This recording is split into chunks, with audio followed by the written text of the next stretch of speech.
تاریخی مکہ مسجد میں بنی اب ایک نئی تاریخ۔ الوداع جمعہ میں صرف 5 مصلیوں نے نماز ادا کی۔ حالات کی وجہ سے حکومت نے بھی اجازت نہیں دی اور علماؤں نے بھی کی تھی اپیل۔ جی ہاں، شہر حیدرآباد کی تاریخی مکہ مسجد میں آج یعنی 22 مئی 28 رمضان مبارک جمعۃ الوداع کے دن ایک نئی تاریخ قائم ہو گئی، جہاں صرف 5 مصلیوں نے جمعۃ الوداع کے موقع پر نماز ادا کرتے ہوئے رمضان کریم کو الوداع کیا، کیونکہ موجودہ حالات کی وجہ سے جاری کرونا وائرس کے سبب لاک ڈاؤن قائم کیا گیا اور پھر اس لاک ڈاؤن میں سوشل ڈسٹینسنگ کو بھی ضروری قرار دے دیا گیا۔ اسی وجہ سے تمام مساجدوں میں نمازوں پر پابندی عائد کر دی گئی اور اس سلسلے میں حکومتوں کی طرف سے بھی علماء آگے آ کر اپیلیں بھی کر رہے ہیں، اور پھر عام شہریوں کی حفاظت کے لیے مساجد کے باہر پولیس پہرا لگانے کے ساتھ ساتھ مساجدوں کو تالے بھی لگا دیے جا چکے ہیں، اور پھر ایسی صورتحال میں لوگ شدت کے ساتھ مساجدوں میں نماز ادا کرنے کے لیے بے چین بھی ہے۔ خاص کر جمعۃ الوداع کے موقع پر تو بھی نماز کی اجازت کے لیے انتظار میں تھے، مگر حالات کی مناسبت سے اسے ناممکن بتایا جا رہا ہے۔ نہیں تو سابق کی طرح جمعۃ الوداع کے موقع پر شہر کی تاریخی مکہ مسجد میں ہزاروں لاکھوں کی تعداد میں مصلی نماز ادا کرتے تھے، مگر اس سال 2020 میں رمضان کریم کا الوداع جمعہ تاریخ میں لکھا جائے گا، جہاں صرف 5 مصلیوں نے نماز جمعہ ادا کی، اور اب تک تاریخ میں یعنی 400 سال سے زائد کے عرصے میں اس طرح کا ماحول مکہ مسجد میں نہیں دیکھا گیا۔ تو چلیے اس موقع پر مکہ مسجد کے چند مناظر اور ساتھ میں حافظ رضوان قریشی کا بیان بھی آپ سب کے لیے پیش کیا جا رہا ہے۔ Bureau report سیاست.com۔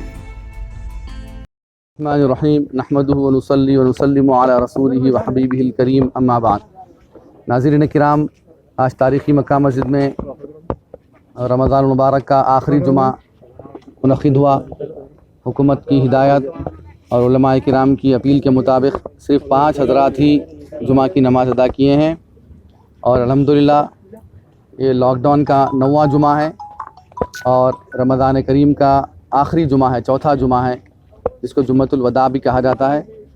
لوگوں کی کافی بے چینی دیکھی گئی ہے رات سے ہی،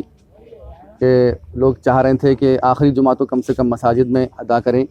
لیکن موجودہ حالات کی وجہ سے، لاک ڈاؤن کی وجہ سے،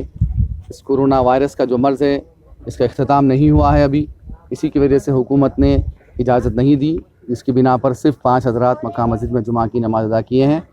اور حکومت کی ہدایات اور علماء کرام کی اپیل کے مطابق تمام مسلمان اپنے گھروں میں 5 وقتہ نماز پڑھ رہے ہیں، اور جمعہ کی نماز بھی ظہر کی شکل میں اپنے گھروں میں پڑھ رہے ہیں۔ تو میں تمام مسلمانوں سے مزید اپیل کروں گا کہ اس سلسلے کو جاری رکھیں، اور جب تک یہ ماحول اور حالات ختم نہیں ہوتے ہیں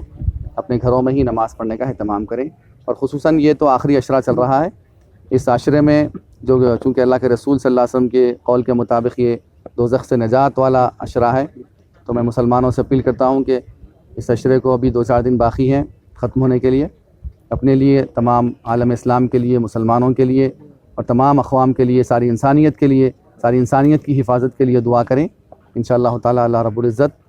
دعاؤں کا سننے والا ہے، ہم سب کی دعاؤں کو سنتے ہوئے اللہ رب العزت